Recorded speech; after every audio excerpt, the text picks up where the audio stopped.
প্রিয় বন্ধুরা, স্বাগত জানাচ্ছি আরেকটি নতুন ভিডিওতে। আজকের এই ভিডিওতে আমরা জানার চেষ্টা করব যে আমাদের যেসব দৈনন্দিন অভ্যাসের কারণে আমাদের শরীর প্রতিনিয়ত খারাপের দিকে যাচ্ছে, আমার আপনার সবার যে মূলত অভ্যাসগুলি আমরা প্রতিনিয়ত করে যাচ্ছি, আসলে এগুলি না করলে আমরা শরীরের জন্য অনেক ভালো হয়, বাট আমরা অনেকে জেনে অথবা না জেনে এই জিনিসগুলো করছি।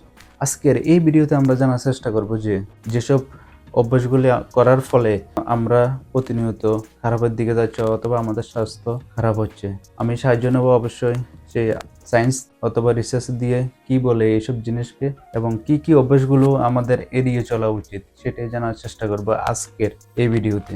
তাহলে শুরু করা যাক আজকের এই ভিডিও। হ্যাঁ জিপিডি, তুমি কি আমাকে শুনতে পাচ্ছ? হ্যাঁ, নিশ্চয়ই। তুমি বলো তোমার কোনো বিশেষ ধরনের তথ্য বা ধারণা নিয়ে কথা বলতে চাচ্ছ, বা কি ধরনের প্রশ্ন বা টপিক নিয়ে আমি তোমাকে গাইড করতে পারি, তাহলে আমি তোমার জন্য সঠিকভাবে উত্তর দিতে পারবো। আচ্ছা, তোমার কাছ থেকে আমার জানার বিষয় হচ্ছে আমরা দৈনন্দিন জীবনে যেসব অভ্যাসের কারণে আমাদের শরীর নষ্ট হচ্ছে, সেই অভ্যাসগুলির হ্যাঁ, কারণ জানার চেষ্টা করব তোমার কাছ থেকে। তুমি কি এই বিষয়ে আমাকে একটু সাহায্য করতে পারবে? অবশ্যই আমি সাহায্য করব। আমরা কিছু সাধারণ অভ্যাস নিয়ে কথা বলতে পারি, যেমন অনিয়মিত ঘুম, অস্বাস্থ্যকর খাবার, প্রচুর স্ট্রেস অথবা শারীরিক অনুশীলনের অভাব। এগুলো ধীরে ধীরে শরীরের ক্ষতি করে। তুমি কি বিশেষ কোনো অভ্যাস বা পরিস্থিতি নিয়ে জানতে চাচ্ছ, যাতে আমি আরো নির্দিষ্ট পরামর্শ দিতে পারি? হ্যাঁ, আমি এক এক বিষয়ে ডিটেলসে জানার চেষ্টা করব তোমার কাছ থেকে। ঠিক আছে, ওয়ান বাই ওয়ান আমি জানার চেষ্টা করব। হ্যাঁ, একদম ঠিক আছে। তুমি একে একে অভ্যাসগুলো বলো, আর আমি সেগুলো নিয়ে বিস্তারিতভাবে ব্যাখ্যা করব, কিভাবে সেগুলো আমাদের শরীরের জন্য ক্ষতিকর আর কিভাবে আমরা সেগুলো থেকে সুরক্ষা পেতে পারি। ফার্স্ট যে জিনিসটা তোমার কাছ থেকে করব, একজন মানুষের সারাদিন বসে থাকা কি কি ক্ষতি হতে পারে? হ্যাঁ, এটা খুবই গুরুত্বপূর্ণ একটি বিষয়। সারাদিন বসে থাকার ফলে আমাদের শরীরে রক্ত সঞ্চালন কমে যায়, ওজন বাড়তে পারে, পেশি দুর্বল হয়, পিঠে ব্যথা হতে পারে, এমনকি ডায়াবেটিস বা হৃদরোগের ঝুঁকিও বাড়ে। তাই মাঝে মাঝে উঠে একটু হাঁটা, স্ট্রেচিং করা আর শরীরকে সক্রিয় রাখা খুব জরুরি। নেক্সট যে জিনিসটা করব সেটা হচ্ছে ফাস্ট ফুড খাওয়ার কারণে আমাদের কি কি ক্ষতি হতে পারে?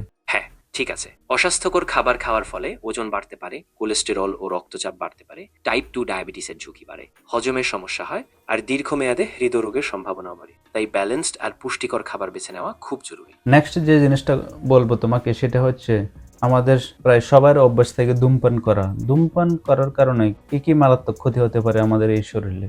হ্যাঁ, ধূমপানের ফলে আমাদের শরীরে বেশ কিছু মারাত্মক ক্ষতি হয়, যেমন ফুসফুসের ক্যান্সার, হার্ট ডিজিজ, স্ট্রোক, দাঁতের সমস্যা আর দীর্ঘমেয়াদে শ্বাসকষ্ট পর্যন্ত হতে পারে। তাই ধূমপান ত্যাগ করা স্বাস্থ্যের জন্য খুবই গুরুত্বপূর্ণ। নেক্সট যে জিনিসটা জানার চেষ্টা করব সেটা সব ঘরে ঘরে হয়। সেটা হচ্ছে আমরা সবাই কম বেশি চিনি খাই চা বা কফির সাথে। চিনি খাওয়ার ফলে কি কি মারাত্মক ক্ষতি হতে পারে আমাদের এই শরীরে? হ্যাঁ, বেশি চিনি খাওয়ার ফলে ওজন বাড়তে পারে, টাইপ 2 ডায়াবেটিসের ঝুঁকি বাড়ে, দাঁতের ক্ষয় হতে পারে, হৃদরোগের ঝুঁকি বাড়ে, আর দীর্ঘমেয়াদে লিভারের সমস্যাও তৈরি হয়। তাই চিনি কম খাওয়াটাই সুস্থ থাকার জন্য ভালো। নেক্সট যে জিনিসটা জানবো তোমার কাছ থেকে সেটা হচ্ছে স্ট্রেস অথবা অতিরিক্ত টেনশন করা শরীরের জন্য কতটুকু ক্ষতিকর?